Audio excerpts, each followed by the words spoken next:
Hello there, my zealots. This is Joshua there, coming at you today. What's up? So today I want to talk to you about this thing called Pascal's Wager. It is one of the best. It's one of the best arguments for the belief of Christianity and against atheism. And it's a really cool wager, and it's made by this guy named Blaise Pascal. And it's just a basic logical.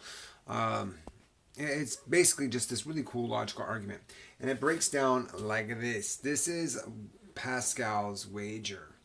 And if you see this, let me see if I'm going to put it right here on my lap, and I'm going to mark this without covering it up. So, and now it's all backwards to me, but it's not backwards to you. So here we go. So this is Pascal's Wager, and it talks about the difference between belief and no belief, and whether God exists or doesn't exist, okay? And then you have this graph of all the events that can happen. Now, if you believe and God exists, you can have everlasting life. If God exists and you don't believe, nothing happens. If God doesn't exist and you believe, nothing happens. And no belief and God doesn't exist, nothing happens. So the concept here is the best thing that can possibly, the best outcome when it comes to having faith is to have faith. Having faith is the absolute best outcome. If you don't have faith or God doesn't exist, none of those things matter. But if you do have faith and God exists, then you have the potential for everlasting life.